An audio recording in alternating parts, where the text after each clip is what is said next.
Chapter 2, India's Foreign Policy.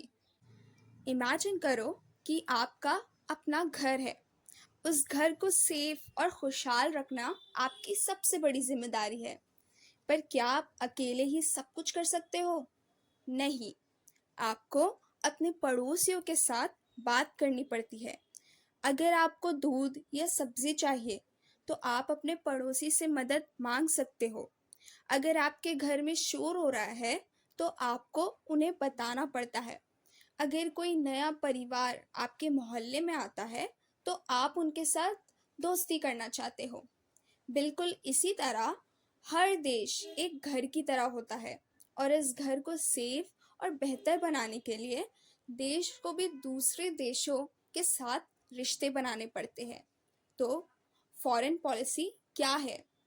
Foreign policy वो सारे फैसले यानी डिसीजंस और प्लान्स हैं जो एक देश अपने दूसरे देशों के साथ बनाता है ताकि वो अपना घर अच्छे से चला सके, यानी अपना देश अच्छे से चला सके। इस पॉलिसी के जरिए एक देश ये डिसाइड करता है कि किस देश के साथ बिजनेस करना है, किससे मदद लेनी है और किसके साथ फ्रेंडशिप करनी है। तो बच्चों, फॉरेन पॉलिसी एक देश का वो ब्लूप्रिंट है जिससे वो अपने घर को पूरी दुनिया में सेफ, पावरफुल और खुशहाल बनाता है। Now what is national interest? इसे बिल्कुल सिंपल टर्म्स में समझते हैं। जैसे आपको अपने लिए सबसे अच्छा सोचना होता है, वैसे ही हर कंट्री को भी अपने लिए सबसे अच्छा सोचना होता है। देश की भलाई, सुरक्षा और प्रोग्रेस के लिए जो भी ज़रूरी है वही उस देश का नेशनल इंटरेस्ट है। ये एक तरह से हर देश का पर्सनल एजेंडा होता है जो वो हमेशा फॉलो करता है। इसका मतलब है कि देश की सरकार वो सारे काम करेगी जिससे देश की सुरक्षा हो, यानी the country safe, the country progresses, देश की उन्नति हो, देश का नाम और ताकत दुनिया में बढ़े, the countries reputation and power grow in the world. What are its main components? National interest के दो सबसे इम्पॉर्टेंट पार्ट्स हैं। Number 1 defence, number 2 economic development. दोनों पॉइंट्स को अच्छे से समझते हैं। डिफेंस, सबसे पहले हर देश की इंडिपेंडेंस और सवरेनिटी की रक्षा करना सबसे बड़ी प्रायोरिटी है। अगर हमारे देश पर कोई अटैक करे तो हमें अपनी ज़मीन और अपने लोगों को बचाना होगा। ये डिफेंस का पार्ट है। जब तक देश सुरक्षित नहीं है तब तक कोई प्रोग्रेस नहीं हो सकता। इकोनॉमिक डेवलपमेंट, एक देश तभी स्ट्रांग बनता है जब उसकी इकोनॉमी स्ट्रांग हो। अगर देश इकोनॉमिकली कमज़ोर होगा तो वो अपनी रक्षा भी नहीं कर पाएगा और ना ही अपने लोगों को अच्छी लाइफ दे पाएगा। इसलिए देश की इकोनॉमी को स्ट्रॉन्ग करना भी नेशनल इंटरेस्ट का एक बहुत ही ज़रूरी हिस्सा है। तो स्टूडेंट्स, नेशनल इंटरेस्ट का मतलब है अपने देश की सुरक्षा, प्रोग्रेस और शक्ति को बनाए रखने के लिए हर वो कदम उठाना जो ज़रूरी हो। यही देश को आगे ले जाने का सबसे इम्पॉर्टेंट प्रिंसिपल है। The relationship between national interest and foreign policy. Imagine करो कि आपको क्लास में फर्स्ट आना है। क्लास में फर्स्ट आना आपका गोल है, ये आपका नेशनल इंटरेस्ट है। इस गोल को अचीव करने के लिए आप जो भी कुछ करते हो, जैसे कि पढ़ाई करना, नोट्स बनाना या टीचर्स से क्वेश्चन पूछना, ये सब आपका प्लान है। ये आपकी फॉरेन पॉलिसी है। बिल्कुल इसी तरह एक देश के लिए भी होता है। नेशनल इंटरेस्ट ये देश का अल्टीमेट गोल है, जैसे कि देश को सिक्योर रखना, उसकी इकोनॉमी को बढ़ाना और दुनिया में उसका इन्फ्लुएंस बढ़ाना। फॉरेन पॉलिसी ये एक प्लान ऑफ एक्शन है। इस प्लान में वो सारे डिसीजंस होते हैं जो देश दूसरे देशों के साथ रिश्ते बनाने के लिए लेता है, जैसा कि किस देश से दोस्ती करनी है, किससे बिजनेस डील करना है, किस इंटरनेशनल ट्रीटी पर साइन करना है। तो अगर देश का नेशनल इंटरेस्ट बदलता है तो उसकी फॉरेन पॉलिसी भी बदल जाती है। जैसे अगर आपको फर्स्ट आने के लिए नए तरीके अपनाने पड़ेंगे, वैसे ही देश भी बदलते वक्त के साथ अपनी पॉलिसी में चेंजेस करता है। तो इन शॉर्ट, नेशनल इंटरेस्ट एक देश का गोल है, फॉरेन पॉलिसी उस गोल को अचीव करने का मीन्स है। How is foreign policy made? Imagine करो कि आपको एक प्रोजेक्ट बनाना है। आपको उस प्रोजेक्ट के लिए काफ़ी सारी चीज़ें चाहिए होती हैं और बहुत सारे लोग मिलकर उसको बनाते हैं। देश की फॉरेन पॉलिसी भी बिल्कुल वैसे ही बनती है। इसको बनाने में काफ़ी सारे फैक्टर्स और लोग अपना रोल प्ले करते हैं। तो चलो इन मेन फैक्टर्स को एक एक करके समझते हैं। Number 1, geographical factors. जिस तरह एक इंसान का गांव या शहर उसके लाइफ डिसीजंस को इन्फ्लुएंस करता है, उसी तरह एक देश की ज्योग्राफी उसकी फॉरेन पॉलिसी को बनाती है। Size and location. अगर कोई देश बहुत बड़ा है या समुंदर के पास है तो उसकी पॉलिसी अलग होगी। जैसे अमेरिका और रशिया का साइज बड़ा है तो उनकी रीच ज़्यादा है। Neighbouring countries. आपके नेबर कंट्री कैसे हैं, इससे भी आपकी पॉलिसी डिसाइड होती है। जैसे इंडिया की नेबरिंग कंट्री पाकिस्तान और चाइना है, उनसे हमारे रिश्ते हमारी पॉलिसी को अफेक्ट करते हैं। Natural resources. जिस देश के पास तेल, गैस या दूसरे रिसोर्सेज ज़्यादा होते हैं, वो दूसरे देशों के साथ उन रिसोर्सेज के बेस पर रिश्ते बनाता है। Number 2, political system. देश का पॉलिटिकल सिस्टम भी बहुत इम्पोर्टेंट है। डेमोक्रेसी। इंडिया जैसे डेमोक्रेटिक देश में पार्लियामेंट और अपोजिशन पार्टीज काफ़ी सवाल पूछती है। जनता के मन की बात भी कंसिडर की जाती है। Federal system. इंडिया में स्टेट्स जैसे तमिलनाडु पर श्रीलंका के इवेंट्स का असर हो सकता है, इसलिए स्टेट गवर्नमेंट्स की बात भी सुननी पड़ती है। Number 3, economy. A strong economy. अगर एक देश की इकोनॉमी स्ट्रॉन्ग है तो वो दूसरे देशों पर कम डिपेंड करता है और अपनी मर्जी से फैसले ले सकता है। Import export. देश को बिजनेस रिलेशंस बनाने होते हैं, इसलिए वो इंपोर्ट एक्सपोर्ट पॉलिसी बनाता है। इससे उसकी फॉरेन पॉलिसी इन्फ्लुएंस होती है। Number 4, national leadership. देश का लीडर कौन है, इससे भी फॉरेन पॉलिसी पर बहुत फर्क पड़ता है। लीडर की सोच, उनके बिलीव्स और डिसीजंस काफ़ी कुछ बदल सकते हैं। फॉर एग्जाम्पल, पंडित जवाहरलाल नेहरू ने नॉन अलाइनमेंट पॉलिसी की शुरुआत की थी और अटल बिहारी वाजपेयी जी ने चाइना के साथ रिश्ते बेटर बनाने की कोशिश की। Number 5, administrative factors. Foreign policy सिर्फ लीडर्स नहीं बनाते, एक टीम है जो उनकी हेल्प करती है। Ministry of external affairs.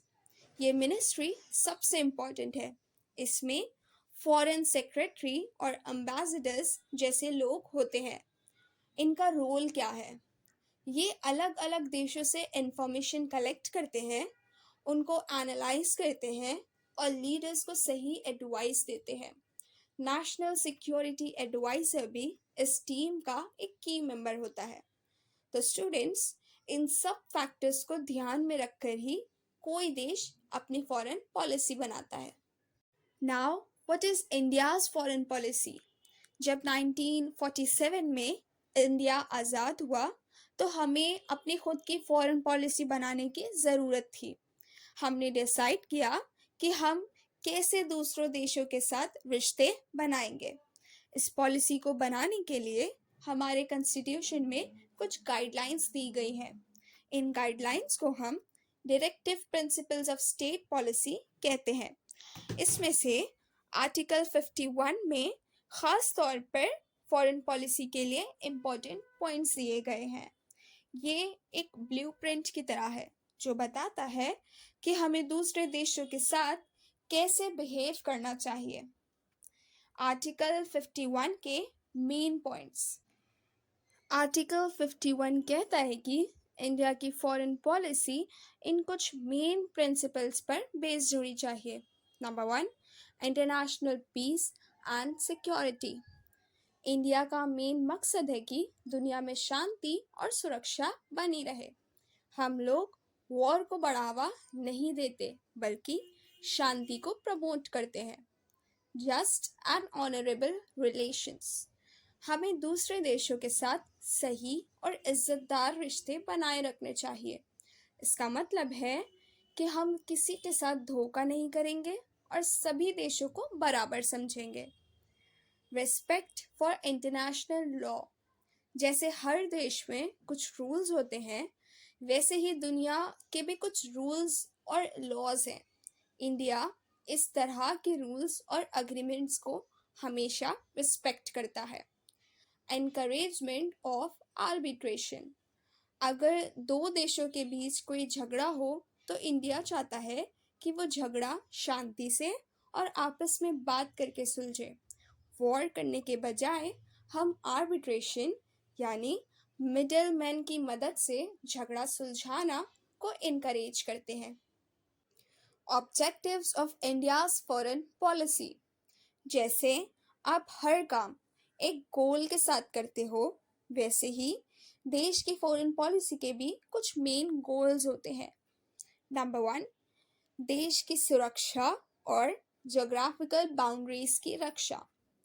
सबसे पहले और सबसे ज़रूरी गोल है कि हम अपने देश की सुरक्षा करें और ज्योग्राफिकल बाउंड्रीज की रक्षा करें। हमारी फॉरेन पॉलिसी इस तरह से बनाई जाती है कि कोई भी आउटसाइड पावर हमें नुकसान न पहुंचा सके। Number 2, unity and integrity. India एक बहुत डाइवर्स देश है। अलग अलग भाषा, संस्कृति और धर्म के लोग यहाँ रहते हैं।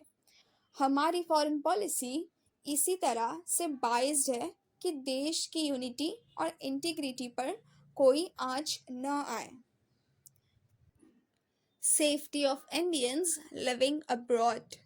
बहुत सारे इंडियन सिटीजन्स दूसरे देशों में रहते हैं और काम करते हैं। उन सब की सुरक्षा और हेल्प करना भी इंडिया की फॉरेन पॉलिसी का एक इम्पॉर्टेंट ऑब्जेक्टिव है। हमारी इंडियन एम्बेसीज दूसरे देशों में उनकी हेल्प करती है। देश का इकोनॉमिक डेवलपमेंट। फॉरेन पॉलिसी का एक बड़ा मकसद देश की इकोनॉमिक डेवलपमेंट भी है। इसके लिए हम दूसरे देशों के साथ बिजनेस और कमर्शियल रिलेशंस बनाते हैं। इससे देश में पैसा आता है और तरक्की होती है। तो स्टूडेंट्स, ये सारे गोल्स मिलकर ही इंश्योर करते हैं कि इंडिया दुनिया में एक स्ट्रॉन्ग और सेफ देश बने। Early phase of India's foreign policy. जब 1947 में हम आज़ाद हुए तो दुनिया में दो बड़े पावरफुल ग्रुप्स थे। एक को अमेरिका लीड कर रहा था, कैपिटलिस्ट ब्लॉक, और दूसरे को सोवियत यूनियन, कम्युनिस्ट ब्लॉक। हर छोटा देश इन दो ग्रुप्स में किसी एक का हिस्सा बन रहा था। लेकिन हमारे पहले प्राइम मिनिस्टर पंडित जवाहरलाल नेहरू ने एक अलग रास्ता चुना।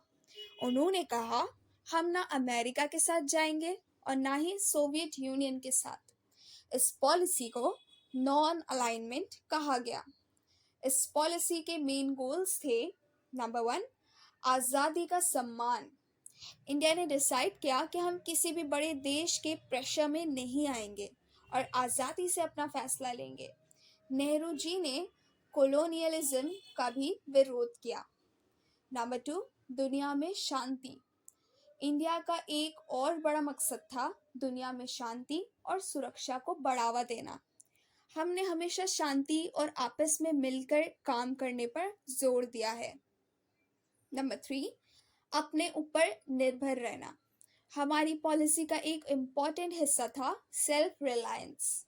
हमें खुद के पैरों पर खड़े होना था ताकि हम किसी पर ज़्यादा डिपेंड ना करें।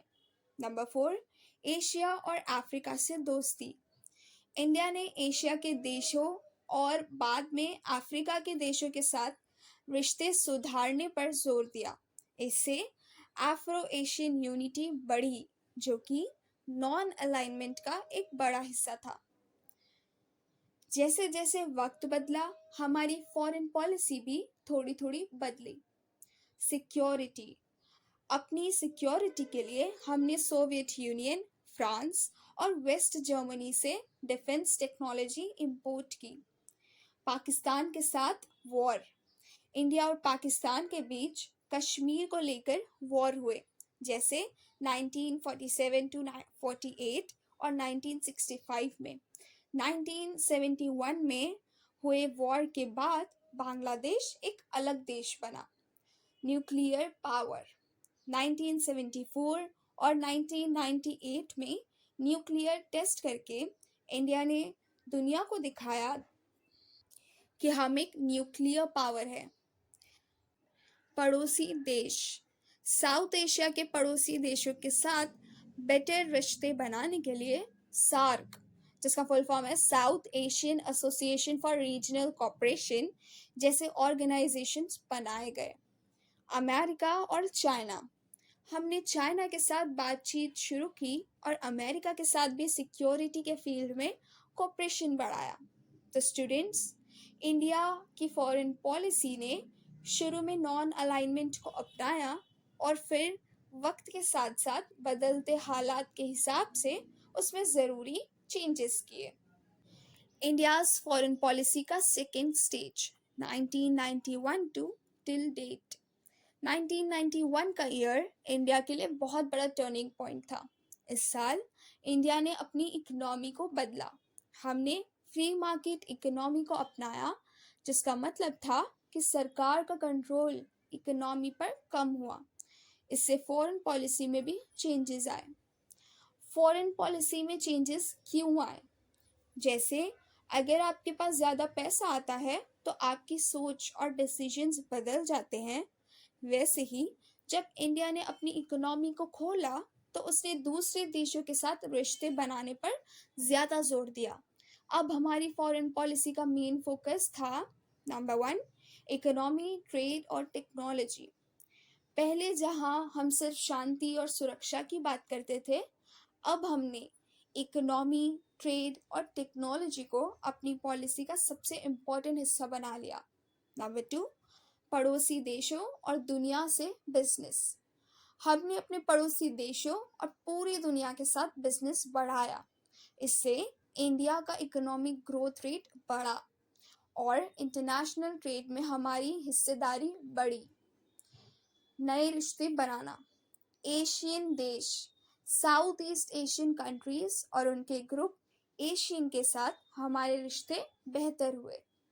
Global players, Israel, Japan, China और यूरोपियन यूनियन जैसे बड़े देशों के साथ भी हमने बिजनेस किया। अमेरिका के साथ दोस्ती। अमेरिका के साथ भी हमारे रिश्तों में और ट्रस्ट में सुधार आया। नंबर 4, इंटरनेशनल फोरम्स में हिस्सा। इंडिया ने G20 और ब्रिक्स जैसे इंटरनेशनल ग्रुप्स में हिस्सा लेना शुरू किया। इससे इंटरनेशनल कम्युनिटी में इंडिया का स्टेटस बहुत बढ़ गया। तो स्टूडेंट्स, 1991 के बाद इंडिया की फॉरेन पॉलिसी सिर्फ पॉलिटिक्स पर नहीं, बल्कि इकोनॉमिक और कमर्शियल रिश्तों पर ज़्यादा फोकस करने लगी। इससे इंडिया एक ग्लोबल पावर के रूप में उभर कर सामने आया। Now what is India's nuclear policy? Students, जैसे हर कंट्री की एक फॉरेन पॉलिसी होती है, वैसे ही एक न्यूक्लियर पॉलिसी भी होती है। जब इंडिया आज़ाद हुआ तो हमने डिसाइड किया कि हम न्यूक्लियर एनर्जी पर काम करेंगे। इसके लिए डिपार्टमेंट ऑफ एटॉमिक एनर्जी और इंडियन एटॉमिक एनर्जी कमीशन बनाए गए। इस पॉलिसी के मेन गोल्स थे generating electricity, military power, nuclear test and security. Test. India ने 1974 में अपना पहला और 1998 में दूसरा न्यूक्लियर टेस्ट किया। इससे हमने दुनिया को दिखा दिया कि हमारे पास न्यूक्लियर कैपेबिलिटी है। Weapons and missiles. आज इंडिया के पास न्यूक्लियर वेपन्स और मिसाइल्स हैं और हमारी एयरफोर्स और नेवी उन्हें कैरी करने में केपेबल है। Responsible nuclear power. टेस्ट करने के बाद इंडिया एक न्यूक्लियर कंट्री बन गया, लेकिन हमने एक रिस्पॉन्सिबल न्यूक्लियर पावर का रोल अपनाया। इसका मतलब है नो फर्स्ट यूज़। इंडिया की पॉलिसी है कि हम पहले किसी देश पर न्यूक्लियर वेपन का यूज़ नहीं करेंगे। हम सिर्फ तब यूज़ करेंगे जब कोई हम पर न्यूक्लियर अटैक करेगा। शांति के लिए इंडिया हमेशा से डिसआर्मामेंट को सपोर्ट करता है।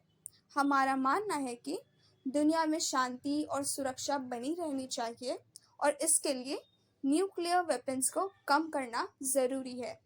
तो स्टूडेंट्स, इंडिया की न्यूक्लियर पॉलिसी का मकसद न सिर्फ अपने देश को सुरक्षित रखना है, बल्कि दुनिया में शांति को भी बढ़ावा देना है। What is world peace? World peace का मतलब है पूरी दुनिया में शांति, सुकून और अमन हो। जब अलग अलग देशों के बीच कोई झगड़ा या वॉर नहीं होता और सब लोग आपस में मिलकर और सुकून से रहते हैं, तो उसको हम वर्ल्ड पीस कहते हैं। इसका सबसे ज़रूरी पहलू ये है कि देश के पास हथियार न हो, ये कम से कम हो। जब हथियार ही नहीं होंगे तो वॉर भी नहीं होंगे।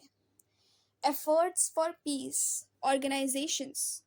दुनिया में शांति कायम करने के लिए बड़े बड़े ऑर्गेनाइजेशंस बनाए गए हैं, जैसे लीग ऑफ नेशंस 1920 में बना और उसके बाद यूनाइटेड नेशंस 1945 में बना। इनका मेन काम है देशों के झगड़ों को सुलझाना और दुनिया में शांति बनाए रखना। इंडिया का कंट्रीब्यूशन। भारत ने हमेशा से वर्ल्ड पीस का साथ दिया है। पंडित जवाहरलाल नेहरू को अपोस्टल ऑफ पीस यानी शांति का दूत कहा जाता है। Threats and solutions.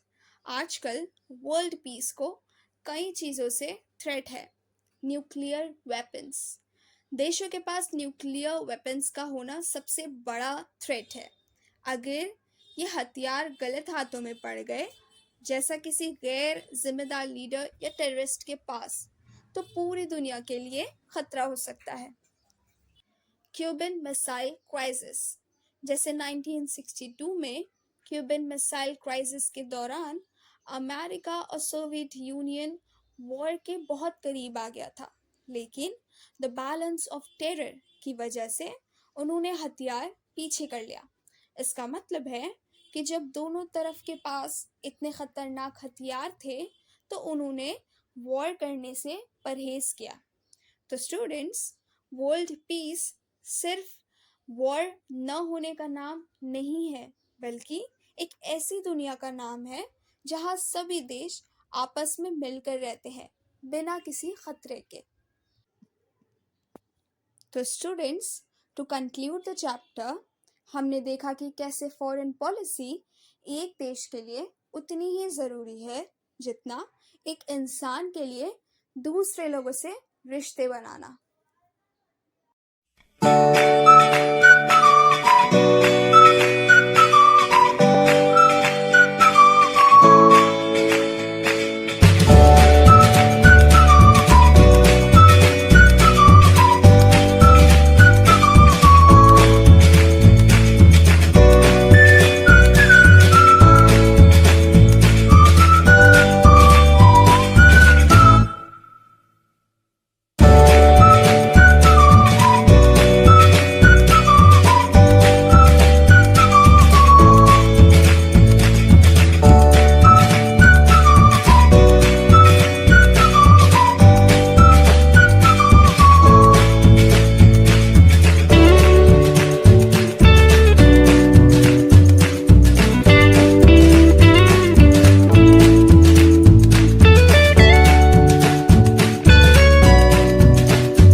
और हाँ, वीडियो को लाइक, शेयर और चैनल को सब्सक्राइब करना मत भूलना।